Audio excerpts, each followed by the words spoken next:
La Orquesta Filosófica, un espacio de reflexión política y promoción del arte y la ciencia.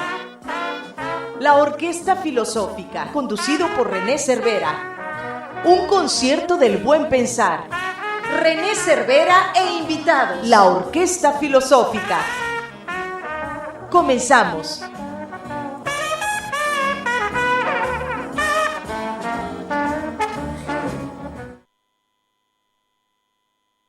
¿Ya?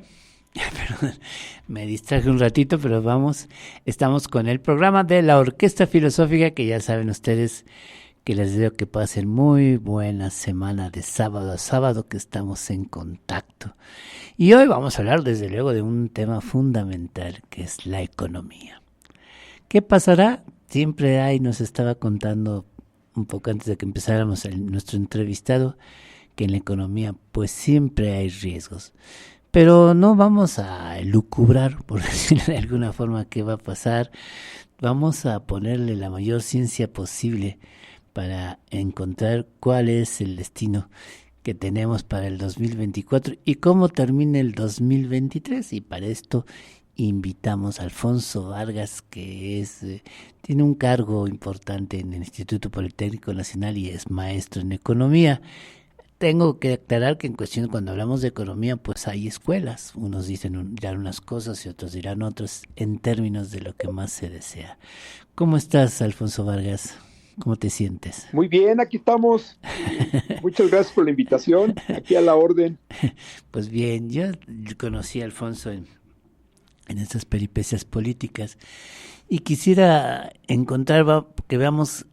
¿Qué sientes tú, Alfonso? ¿Cómo va nuestra economía? ¿Cómo va ya cercano a que termine este ciclo de don López Obrador? ¿Y tú cómo sientes? ¿Cómo calificarías tú cómo va la economía? Pues mira, el desempeño de un presidente siempre está sujeto a factores internos y externos, ¿no? Uh-huh. En el caso de esta administración, evidentemente el factor externo ha sido no tan sencillo sobre todo el tema de la pandemia, ¿no? Esto afectó a todo el mundo. El tema de la guerra, que también modificó algunas expectativas y algunos procesos de intercambio. Y hay factores que también hay que considerar. Por ejemplo, la firma del Acuerdo de América del Norte pues le dio una ventaja al consolidar su mercado regional.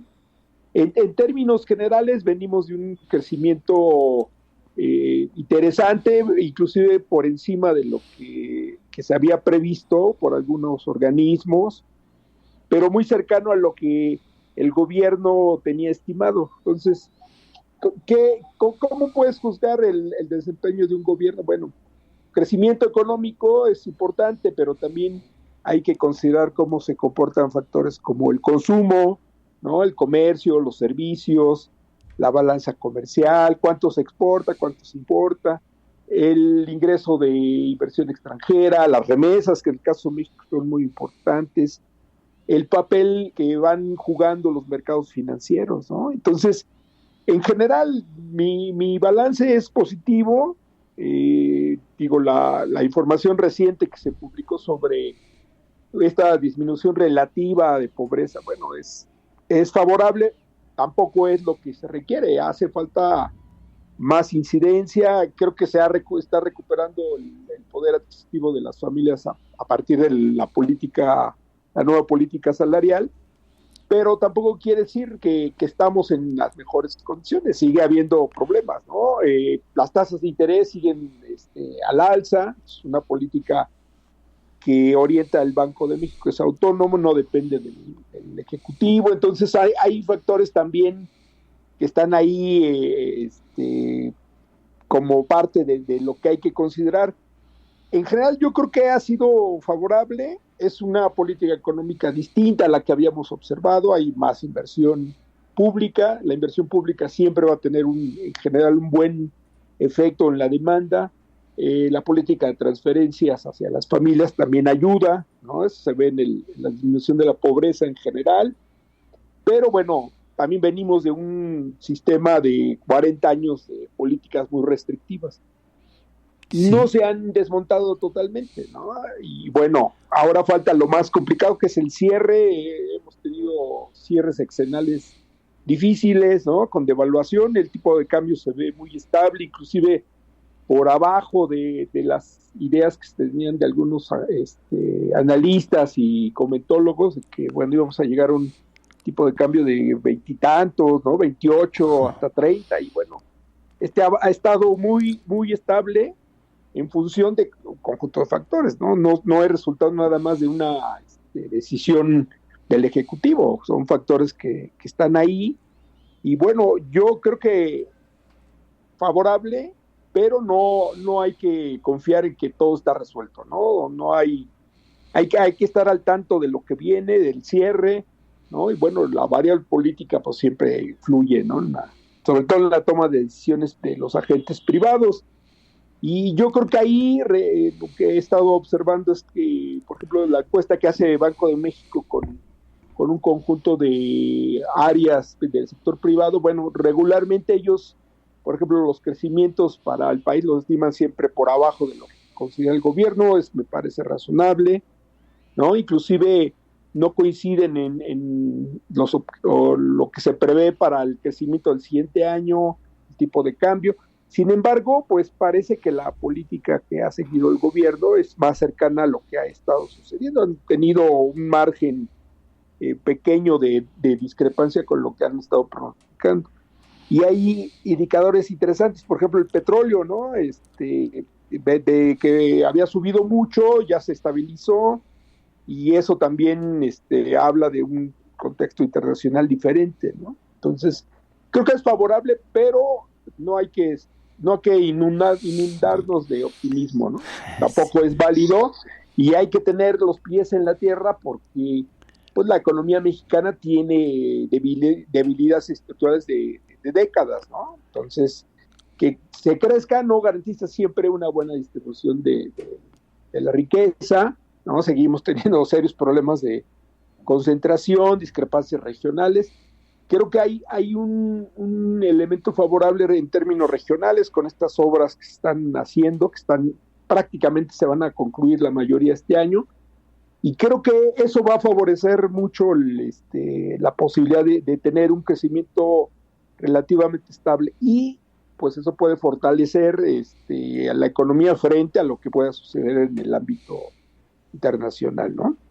Este hecho de que la moneda se haya más bien revaluado en relación al dólar, ¿es para bien o para mal? Hay quienes dicen, no, pues es que es malo porque... pues depende de dónde te ubiques.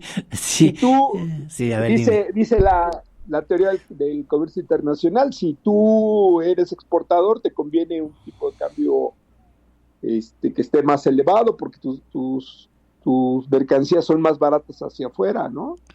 Pero a la inversa, si tú importas, pues entonces te conviene que esté a la baja, porque a la hora que haces la conversión, pues pagas menos pesos por dólar, que es la moneda internacional, pero además estamos anclados con la economía norteamericana. Tenemos un vínculo estrecho. Es relativo porque, por ejemplo, las remesas vienen en volumen, vienen más remesas que otros años, ¿no? Aunque te den menos dólares, se entiende que aumentó el volumen de remesas, ¿no? Entonces se compensa. Entonces, siempre hay que considerar que en esto el resultado puede ser positivo para algunos, negativo para otros sectores. En términos del país le ha dado estabilidad, ¿no? Eso también es un signo de que no hay, regularmente en México, el comportamiento del tipo de cambio es como un indicador, ¿no? Si hay una devaluación, quiere decir que hay desequilibrios fiscales, sobre todo, ¿no? O que la economía está gastando mucho y entonces están endeudando, y entonces eso puede generar problemas. El nivel, en la teoría dice que el nivel de tipo de cambio debería de coincidir con las variaciones en los precios, en este caso con el principal socio, que es Estados Unidos. Su inflación de ellos y la nuestra, pues ahí tiene diferencias, pero diríamos que no ha habido una discrepancia. Para los dos países viene a la baja, y entonces, pues hablar de un tipo de cambio ideal, pues es parte de la teoría, ¿no? Pero en términos prácticos, este es el tipo de cambio que tenemos y no hay que olvidar que México importa una cantidad importante de insumos, ¿no? Por ejemplo, ¿qué se te hace más barato ahora con el tipo de cambio que tenemos? Por ejemplo, importar maquinarias, ¿no? Pues se vuelve, si el dólar estuviera en 30, pues sería más difícil importar equipo o tecnología, por ejemplo, ¿no? Y eso, poniéndolo a trabajar, te generaba un mayor beneficio. Entonces, es relativo, ¿no? Yo creo que también hay un componente político, ¿no? De quien, en términos muy dogmáticos, plantea que siempre el México tiene que estar compitiendo en los mercados internacionales. Yo creo que ya lleva mucho, a partir del Tratado de Libre Comercio, ¿no?, en 94, y la realidad es que formamos parte de este mercado norteamericano, ¿no? Entonces ahí está el grueso de nuestras exportaciones e importaciones, y también la parte de exportaciones tiene que ver cómo está vinculado México con estas empresas multinacionales que tienen algunas parte de su proceso en México. Entonces tampoco podemos decir, bueno, las exportaciones al 100% se quedan en México, ¿no? Tienen un alto componente de importaciones, y los saldos, eso sería lo más interesante, mirar el saldo, ¿no? Se exporta mucho a una parte de productos primarios que se ha tenido un saldo favorable, ahí ya podríamos ver un saldo positivo, a pesar de que el tipo de cambio no es tan atractivo, ¿no?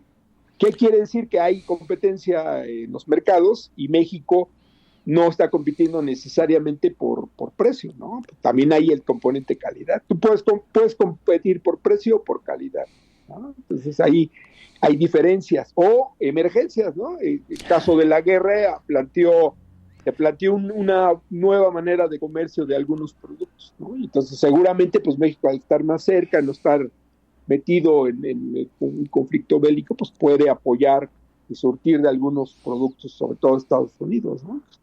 La cercanía pues nos favorece.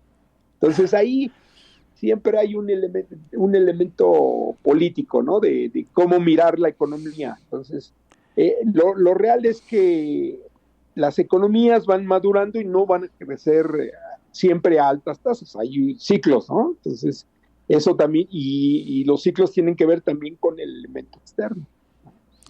Y con intenciones, ¿no? Porque hay quienes ven, ¿no? Pues la economía está bien porque hay mucha inversión foránea, aunque sea capital golondrino. Y dices, ¿qué ganamos con que por aquí pase el dinero y después se vaya, ¿no? O que la condición para que vengan los capitales foráneos sea el bajo salario o condiciones de sin prestaciones sociales. Si uno ve, yo tengo discutí con un amigo, mi formación es de comunicación, no tengo otra, y entonces uno se va mucho a los datos, y entonces lo que veo en datos es, por ejemplo, los países que tienen mejores niveles de desarrollo humano son países en donde el Estado tiene una intervención constante, es firme en que debe haber un Estado social. Y además algo que me gusta de algunos países del norte que hablan de, bueno, lo que empezaron a hacer políticas de un partido político, después de gobierno pasaron a hacer políticas del Estado, ¿no? Como es garantizar que tenga salud, educación, certidumbre económica y seguridad jurídica. Ya no es el programa de un partido político, sino es un programa de Estado. Y es algo que aquí podríamos ir viendo también en lo que toca a la seguridad, que tanto nos preocupa porque precisamente la violencia da lugar a que haya menos inversiones y mayor incertidumbre. Bien, creo lo que quiero decir es que hay en el sentido de la economía también visiones. Entonces uno de los temores que hay, que se maneja actualmente mucho en México, es lo que pasa, decían en Cuba y en Venezuela, que de repente la economía se puso muy, muy mal. ¿Tú crees que sí existen condiciones para que nos pase lo que pasa en Cuba o en Venezuela, en el entendido que yo no veo tan trágico lo que pasa en Cuba, ¿no? Yo he estado un rato en Cuba y me digo, bueno, pues es un país en donde mal que bien todo el mundo come. En fin, son visiones pues, que hay. Sí, habría que contextualizar, ¿no? Mira, Venezuela es un país que depende mucho de la exportación petrolera, ¿no? Es un país que, más allá del discurso ideológico, lo que tiene es una dependencia muy fuerte sobre el tema petrolero. Y bueno, el mercado de petróleo tuvo un alza importante con el conflicto en Europa, ¿no? Eso ayudó, pero tiene también un límite comercial a partir de la posición política que tiene Venezuela con Estados Unidos, ¿no? Entonces ahí hubo un desencuentro. Venezuela está más vinculado con el grupo de países que están en China, ¿no? El llamado los BRICS, que bueno, eso les puede abrir una posibilidad de negociar y obtener algunos recursos adicionales. El caso de Cuba, pues es una economía relativamente pequeña, ¿no? Históricamente ha dependido de algunos, uno o dos productos de exportación, ¿no? Han tenido la virtud de incorporar el turismo en alianzas con algunos inversionistas europeos, pero bueno, sigue teniendo un bloqueo histórico, ¿no? Y yo creo que ahí son casos donde el análisis pues siempre está marcado por cuestiones muy, muy de confrontación, ¿no? Internacional, ¿no? Y tiene que ver mucho como diríamos, las hegemonías, ¿no? Y mira, el mundo está viviendo una transición entre la hegemonía norteamericana que se construye después de la Segunda Guerra Mundial, que implica este control que se tiene sobre la Organización Mundial de Comercio, el Banco Mundial, ¿no? El dólar es la moneda que sirve como medio de intercambio a nivel internacional, pero un país emergente como China, que está gobernado por un partido comunista, pues se ha convertido en la principal potencia comercial e industrial, ¿no? Y mucho de lo que pueda pasar en las economías también tiene que ver con China, ¿no? Entonces, pues miramos, por ejemplo, las dificultades de Cuba y de Venezuela, ¿no? Pero no miramos, por ejemplo, el éxito que ha tenido China. Pero si lo pasamos por la visión de las libertades democráticas y todo esto, bueno, pues China es un régimen muy de excesivo control, ¿no? Tiene dos economías, una estatal, planificada, y una donde el sector privado juega un papel importante, ¿no? Entonces, pues ahí por ejemplo, cambiaría ¿por qué no miramos, ¿no? ¿Qué pasa con China? Tiene un desarrollo importante, ¿no? Unas tasas de crecimiento impresionantes, ¿sí? Sí. Pero yo creo que en el caso de México, pues el proyecto que tiene el gobierno actual no es un proyecto que ideológicamente coincida ni con el de Cuba ni con el de Venezuela, mucho menos con el de China, ¿no? Y además la firma del TEMEC pues implicó finalmente un acuerdo político con Estados Unidos, ¿no? O sea, eso nos marca una diferencia sustantiva. Yo no veo posibilidades de que México transite una economía con esas características. No tenemos en vistas un desencuentro radical con Estados Unidos, a pesar de que vienen las elecciones, ¿no? Ya se vio que puede estar un presidente como Trump y puede haber condiciones de negociación, siempre y cuando, bueno, la política exterior tenga inteligencia y tenga capacidad para aceptarse a negociar, ¿no? Porque al final es eso. Y a nivel nacional, pues creo que es evidente que estamos metidos en el tema del mercado del norte, ¿no? Con posibilidades de aprovechar algunas cuestiones tecnológicas y de cercanía con los mercados norteamericanos. El ingreso de remesas que llegan al país es un factor de crecimiento y estabilidad. Y entonces difícilmente México se acercaría a una situación como la de Cuba o la de Venezuela. Tendría que haber un régimen totalmente contrario, ¿no? Digamos, en la retórica pues antiimperialista, anticapitalista, y eso no está en la agenda de prácticamente ninguna fuerza política importante, ¿no? Tal vez de algún sector de la izquierda, pero que no está metido en esta lucha formal por el poder, ¿no? Pensemos, por ejemplo, los zapatistas que están en el sureste, en algunos municipios que tienen un proyecto político distinto, económico, ¿no? Ellos tienen ya construyeron una especie de economía y una sociedad distinta en su lógica, pero que no modifica el contexto del país, ¿no? Ni siquiera el contexto de Chiapas. Entonces, no tenemos, yo no veo ese riesgo. Lo que creo es que va a haber el siguiente año puede haber mucho debate político, ¿no? Pero no, en el fondo no se está discutiendo el cambio de un régimen económico, ¿no? Cambiar de sistema, eso no está, nadie lo está planteando.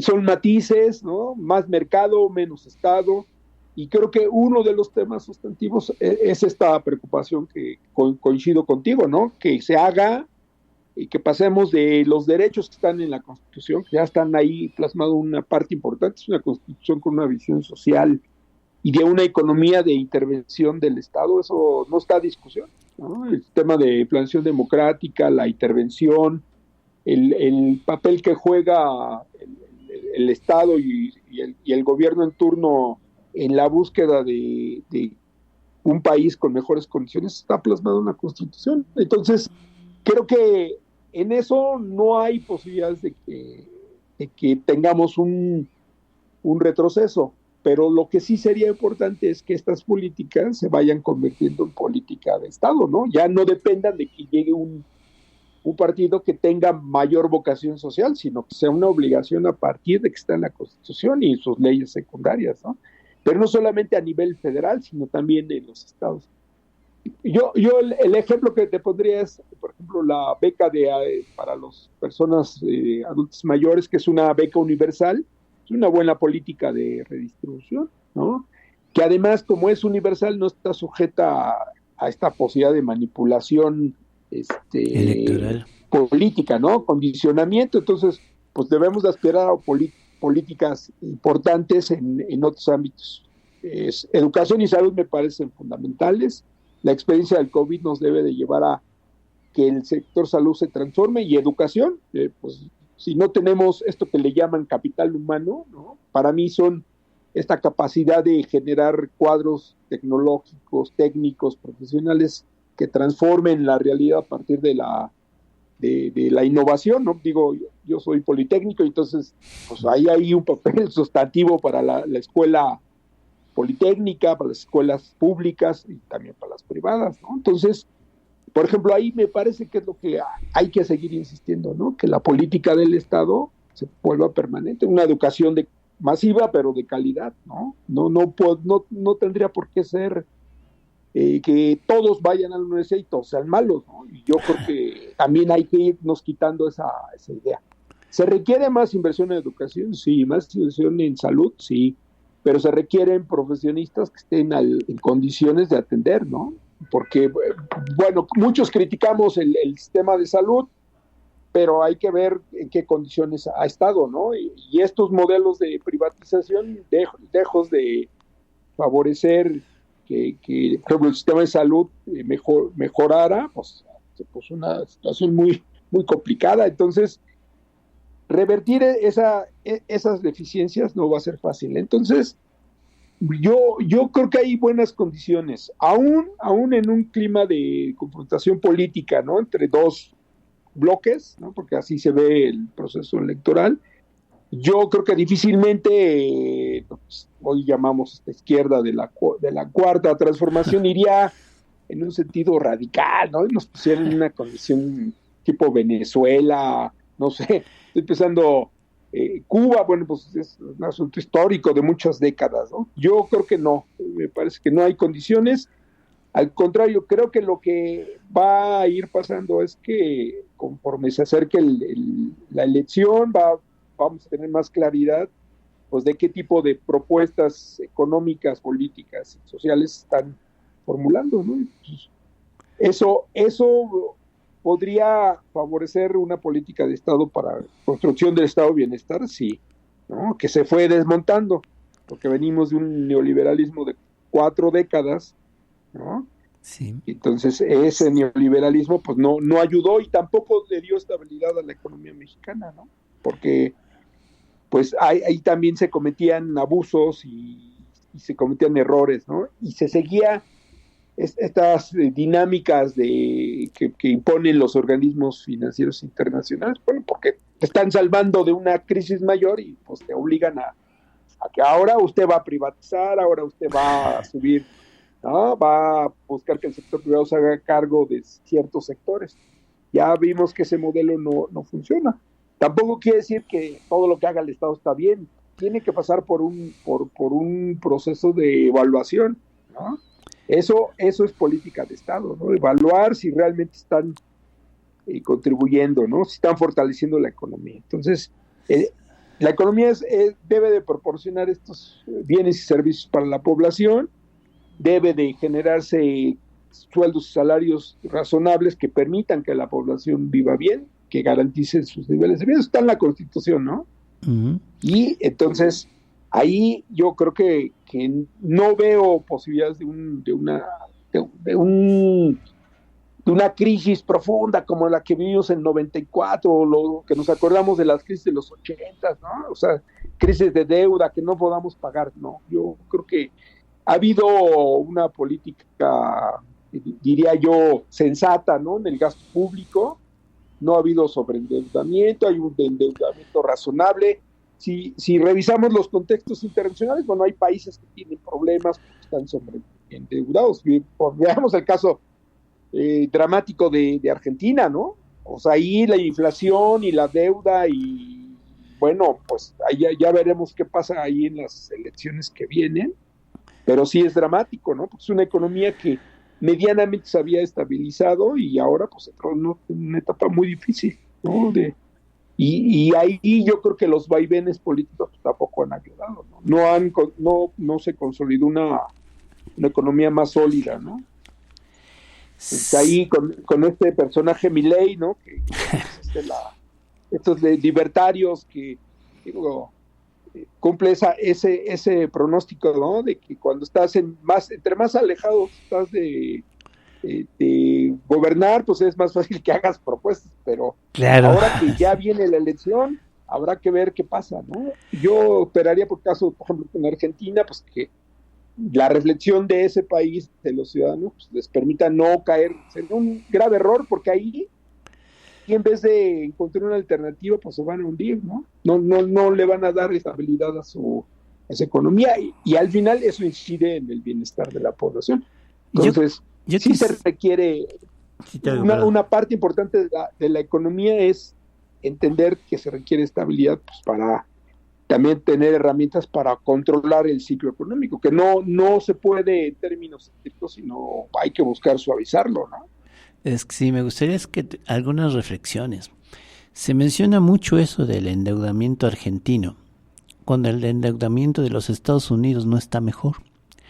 Ya sobrepasaron lo que ellos mismos habían propuesto de tope de endeudamiento. Y sí, además, inclusive es un factor de inestabilidad. Sí. Pero mira, Estados Unidos ¿qué ventaja tiene? El dólar. Es de ellos. Cajero del mundo, es el banco central del mundo. Entonces, los únicos que no tienen que ajustar su parte económica, ¿no? Su política fiscal son ellos. Tienen déficit fiscal, ¿no? Y déficit comercial, pero como ellos son los que tienen este control sobre el sistema financiero internacional, ahí el riesgo está afuera, está en el papel que va a jugar China, la India, Rusia, Brasil, ¿no? Y bueno, ahora que ya los BRICS abrieron posibilidades de que se incorporen otros, Sudáfrica, Arabia Saudita, fíjate, Arabia Saudita es el principal proveedor de petróleo, ¿no? Entonces, hay una lista de 20 y tantos. Ese también se ve como un riesgo, ¿no? Que se construyan estos bloques regionales. Y entonces ya hay visos de una guerra, ¿no? Ciertas restricciones para China, ¿no? La misma política contra Rusia, ¿no? Por el tema de la guerra. Se aprovecha, hay un conflicto bélico y se aprovecha también, pues, para limitar el papel comercial de Rusia, ¿no?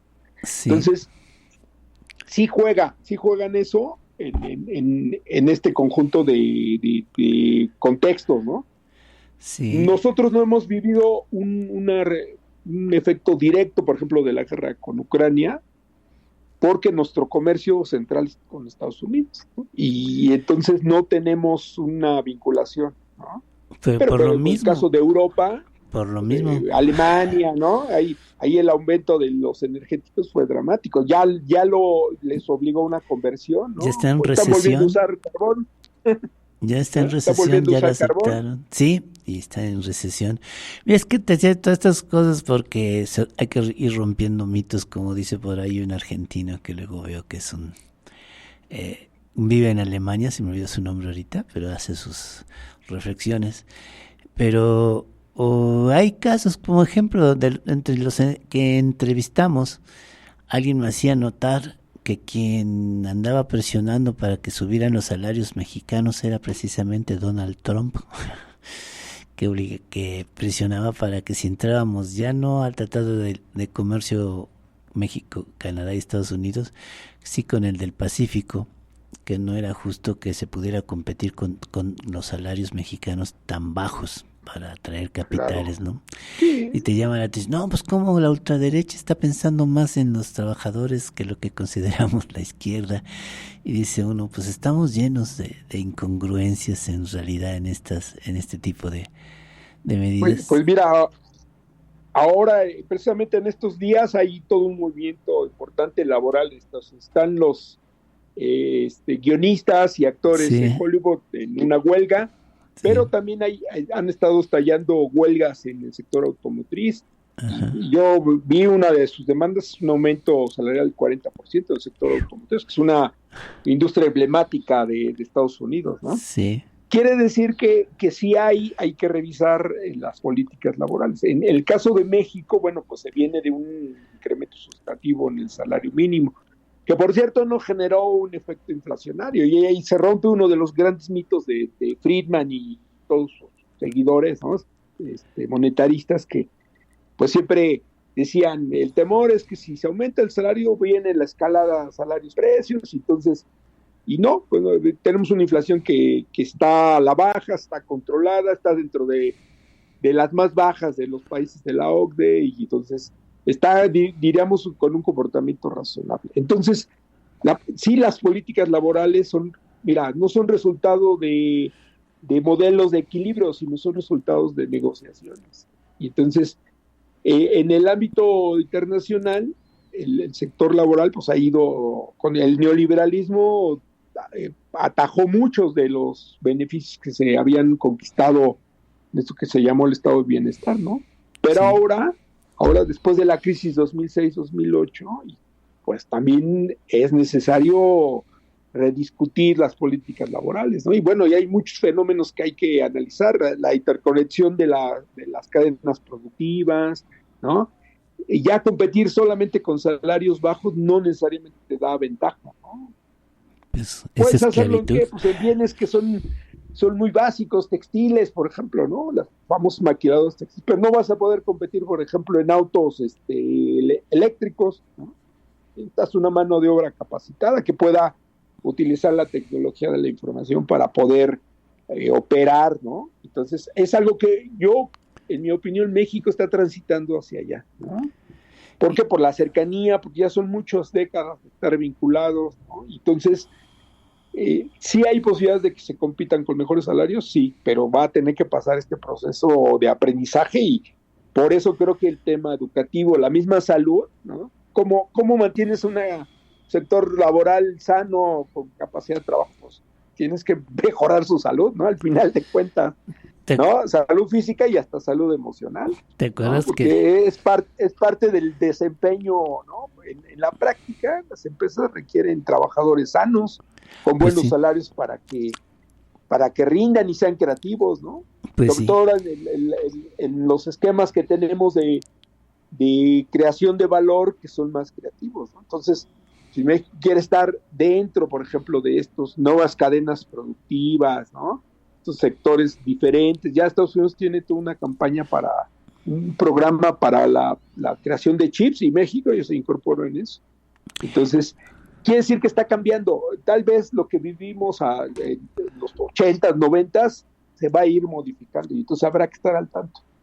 Y yo creo que ahí México tiene más posibilidades en un contexto de un gobierno que está pensando en una visión social, ¿no? Que no está dejando, pues que el mercado resuelva, ¿no? qué es el neoliberalismo, no, acá es, hay que ver qué hace el gobierno, cómo puede incidir en las políticas laborales. El mismo cambio de la ley laboral en México tiene que ver con el CONEC, ¿no? Ahora, si hay una discrepancia en la política del sindical y salarios, es incluso un tema que se tiene que atender de manera regional, ¿no? Sector automotriz, ¿no? La política que va a pasar en Estados Unidos a partir de las huelgas, pues va a incidir acá, porque hay una parte del armado de autos en México, ¿no? Las empresas Pues están en huelga. Se manejó mucho que México exportaba autos. Cuando habría que decirlo con sinceridad, en México se arman autos que se exportan. Entonces tendríamos que ir pensando también en tener una industria propia que realmente digamos, claro, se exportan autos hechos en México.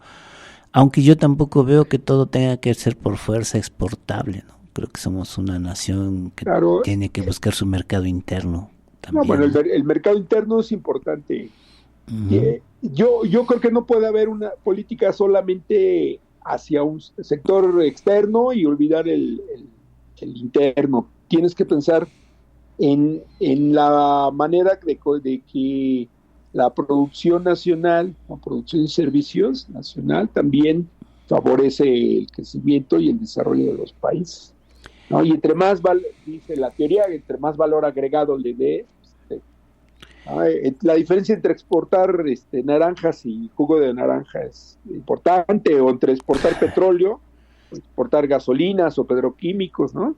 Entonces, yo lo que veo es que estamos en un proceso de transformación que podría dar un brinco en estas estructuras económicas.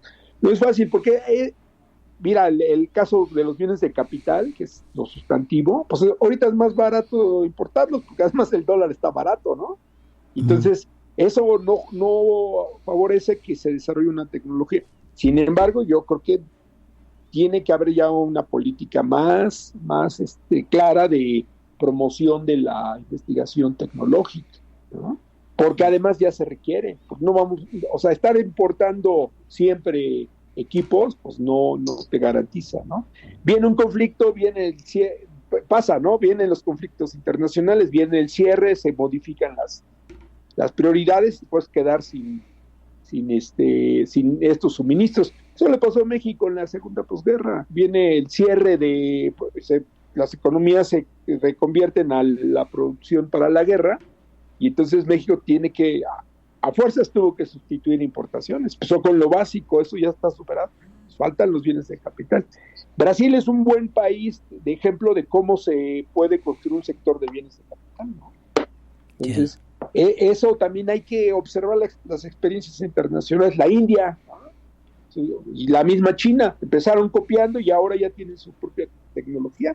Y ya la India ya también está entrando en el asunto lo aeroespacial, ¿no? Ya le ganó a los rusos, sí pudo aterrizar su vehículo en donde los rusos no pudieron. Entonces sí. yo veo que hay posibilidades, pero mira, más allá de los discursos que a veces pues, uno tiene que ubicar bien, ¿no? ¿Qué pretensión hay atrás? Yo creo que no hay en sentido estricto, este enfoque que le llamamos el neoliberalismo, pues está muy desgastado. Entonces, ¿qué puede pasar? ¿Qué puede pasar en términos de política? Pues que después de la elección del 24 venga una reconfiguración de las fuerzas políticas, pero también de su propuesta económica, ¿no? Porque ahorita es difícil distinguir entre una y otra, ¿no? Y yo creo que eso podría favorecer que se generen iniciativas de política de Estado, ¿no? Ya, pues es un hecho que requerimos un buen sector educativo, un buen sector salud, una política de promoción de las exportaciones, pero también del sector agropecuario, ¿no? Una política industrial, sí, que implique que el Estado se eche a cuestas todas las responsabilidades. Tiene que haber un sector privado, pues con mayor riesgo, ¿no? Que participe en las obras, pero también que le invierta en no solamente la inversión extranjera. Pues es que la iniciativa privada es parte del Estado. Creo que es una confusión que tiene mucha gente. Hablar de Estado es hablar de lo que configura territorio, la sociedad y su gobierno, ¿no?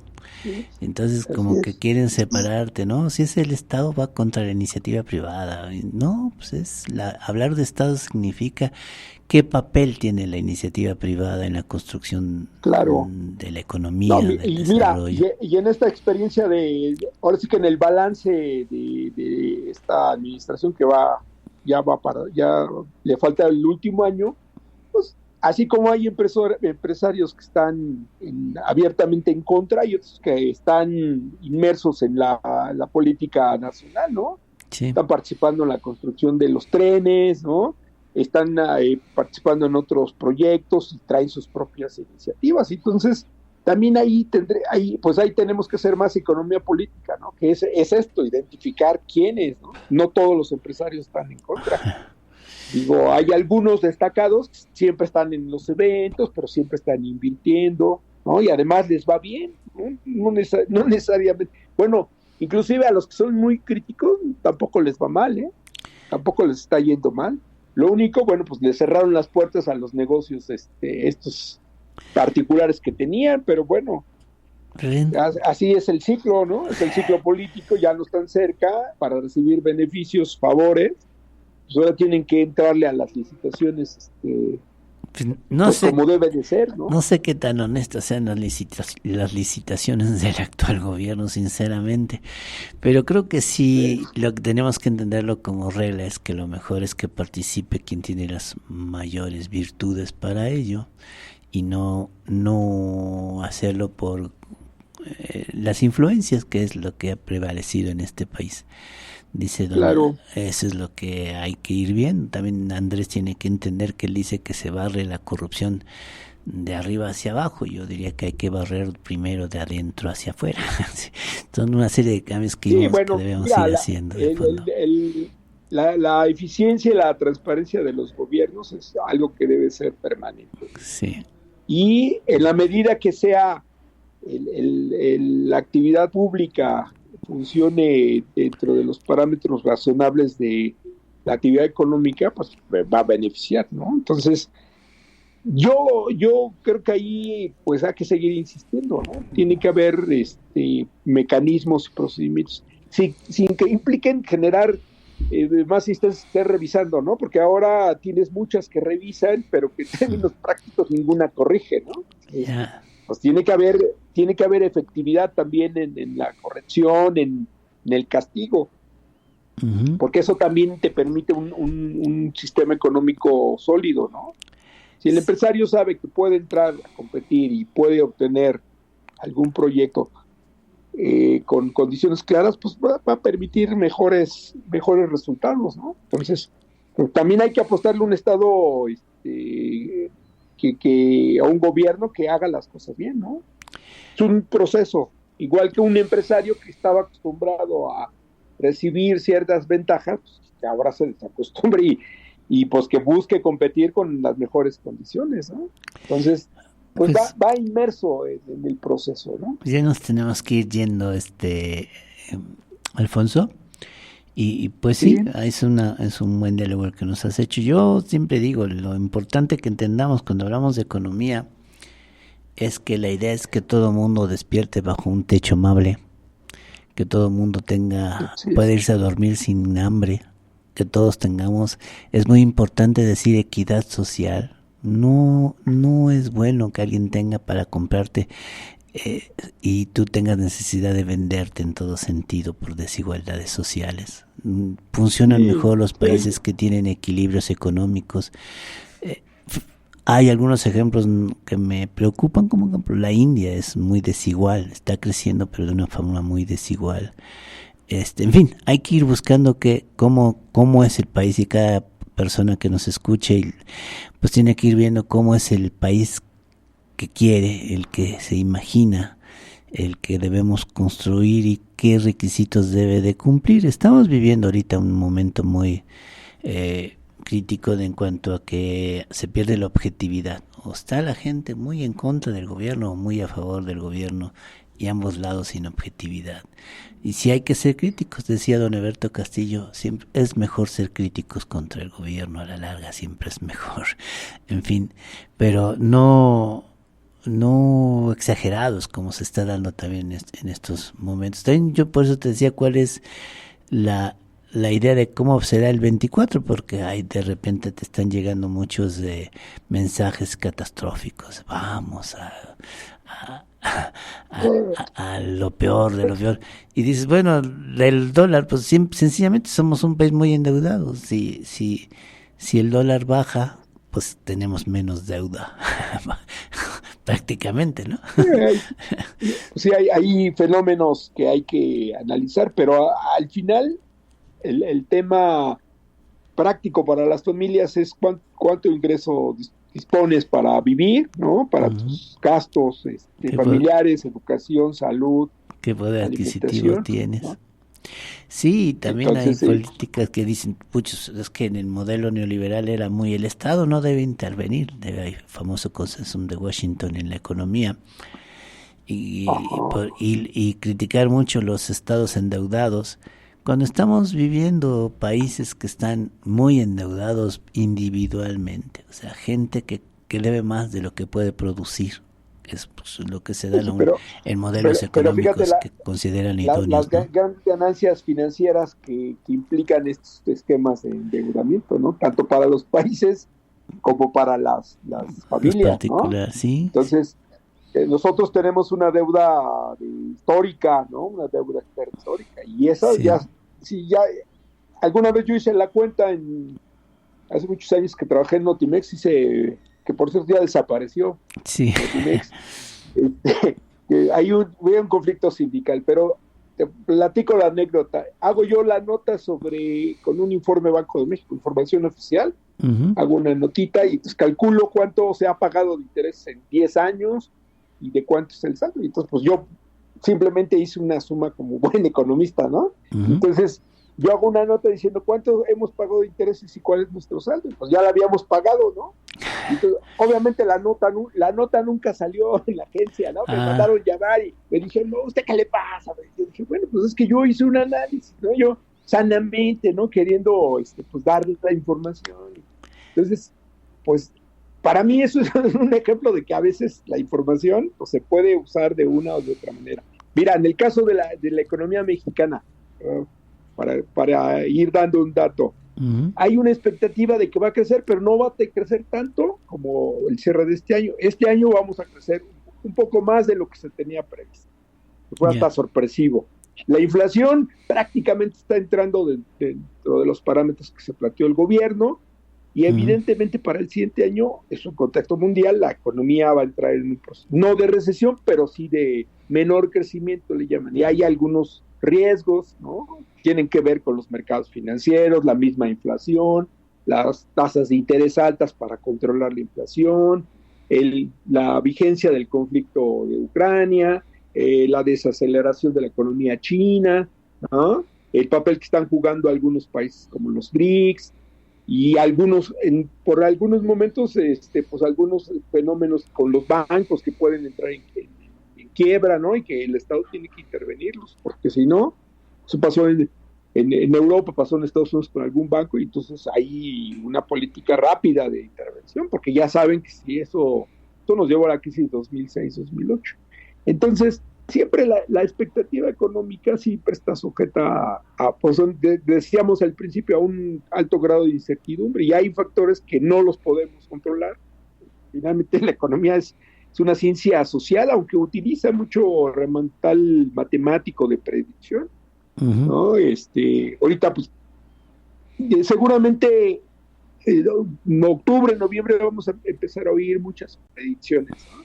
Empiezan a salir los pronósticos, ¿no? De los organismos internacionales, de los grupos financieros, los mismos gobiernos hacen sus proyecciones, porque es la base de, por ejemplo, los presupuestos. Tienes que tener claridad de cómo viene el presupuesto, ¿no? En qué contexto lo vas a desarrollar, y yo creo que lo que va a venir es un menor crecimiento, menor inflación, y creo que no va a pasar nada en términos del debate político. Vamos a transitar, a pesar de la estridencia de los de las posturas, ¿no? Esta polarización mediática, ¿no? Y yo creo que hace falta recuperar mucho el discurso democrático, ¿no? De eso que nosotros hemos coincidido muchas veces, ¿no? Ser adversarios, no enemigos, ¿no? Sí. Coincidir en que hay un contexto nacional y que, bueno, siempre es perfectible, pero es el que existe y que el que ha construido el país, ¿no? Este modelo o esta forma de organización es mejor que la que teníamos hace muchas décadas, sí, y permite la alternancia, pues sí, también se permite, ¿no? Y yo creo que la mejor manera de manifestar tu discrepancia con un gobierno, digo, más allá de que se enoje o no, y que le puedas decir de cosas al titular del Ejecutivo, pues que vayas a votar, ¿no? Yo creo que yo he discutido muchas veces con compañeros y les digo, mira, pues lo mejor es si tú estás en contra, pues hay que convencer a otros para que vayan y voten en contra de este gobierno, si no te convence, ¿no? Y también ver qué opciones tienes. No es fácil, ahorita, no es fácil eso. Y ya tenemos encima el tiempo, me están haciendo aquí ya la aclaración. Ya hablaremos, porque sí me gustaría además que tuviéramos que nos ayudaras alguna vez en otra entrevista, desde luego, para manejar los términos ahorita, cómo se considera que cuando es recesión, cuando no la es, claro, etcétera, sí. Para manejar términos económicos. A veces hay mucha, mira, pasa en los medios de comunicación, a veces no todos los que escriben sobre economía saben el tienen tema. La experiencia. Muchos saben, pero ocultan, ¿no? También yo he visto muchas notas económicas, ¿no? Vi una de proyección de economía para el país, ¿no? Entonces México muy mal, y buscas la misma nota en otro periodo, en otra fuente, y resulta que, pues sí, México no iba a crecer como se estimaba, pero era el que mejor crecía de América Latina, ¿no? Entonces dices, bueno, pues cuando uno ha estado un poco en el asunto del periodismo, sabes que se puede hacer, y pues a veces no hay quien te regañe, como a mí me regañaron por andar escribiendo cosas que no debía en su momento, ¿no? Bueno, pues así es, ¿no? Así es. Entonces, pero sí se requiere, pues, que la economía sea accesible para que, es como el tema de la inflación, ¿no? Porque a veces es mucha inflación, ¿no? Pues dices, bueno, ¿no? O te dicen lo contrario, está a la baja, y dices, bueno, pero a mí, yo voy al mercado y los jitomates ya están en 40, ¿no? Pero resulta que acaba de pasar la helada, ¿no? O sea, sí, hay fenómenos que no alcanza uno a entender. No estamos obligados porque pues es una disciplina que además pues, está ligada a la política, y entonces pues, también se presta a muchas cosas, ¿no?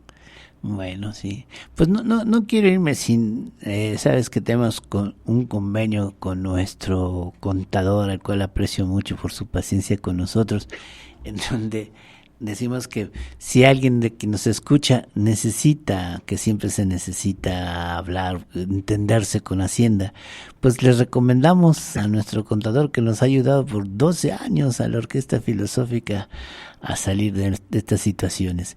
Y el teléfono del contador, que es José Trinidad Pérez Franco, el celular es 55 25 75 45 22. Voy a repetirlo: 55 25 75 45 22. Y se los recomendamos como Orquesta Filosófica. No estamos recomendando hacia un patrocinador externo. Les estamos hablando del contador que a nosotros atiende nuestros asuntos como la Orquesta Filosófica. Y ya saben, pues les seguimos recomendando ir al Cine Tonalá. Ya no me da tiempo para hablarles de la película, pero vayan al Cine Tonalá. Verdad que hay un buen ambiente, y yo ahorita voy a ir para ver qué película les recomiendo la próxima semana. Y muchas gracias, Alfonso. Siempre se aprende mucho conversando contigo. No, pues yo agradezco mucho, René, y bueno, también reconocer tu esfuerzo por mantener estos espacios de reflexión, ¿no? Sí. No es fácil. Al final son de resistencia y de pues tener una convicción muy grande, ¿no? Porque es muy difícil, ¿no? Sí. Sobrevivir en este mundo capitalista no es fácil. Les hago un economista. Ya me voy a poner radical, ¿no? Lo dice un economista. Pero no es fácil para nadie, ¿no? Pero bueno, esa discusión ya es que es en otro plano, pero la verdad, un reconocimiento a tu esfuerzo, ¿no? Entonces, este ejercicio no es sencillo. Pues muchas gracias, Alfonso. Y estamos en contacto, ahí nos vamos buscando. Sí, estamos a tus órdenes ahí en la Escuela de Economía del Poli, y pues seguimos trabajando con los muchachos para que sean economistas con una visión social y pues que cumplan con lo que nos encargó el general Cárdenas, un politécnico para transformar este país. Yo les digo, sean buenos economistas, busquen muy buen trabajo, pero no se olviden para qué estudiamos, no nada más para que nos vaya bien. Tiene que haber más, ¿no? Tenemos que dar un poquito más. Bueno.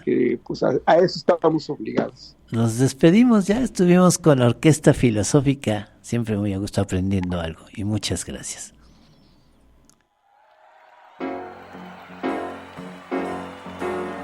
Este concierto se acabó. Un espacio de reflexión política y promoción al arte y la ciencia. La Orquesta Filosófica. Un programa conducido por René Cervera. Un concierto del buen pensar. La Orquesta Filosófica.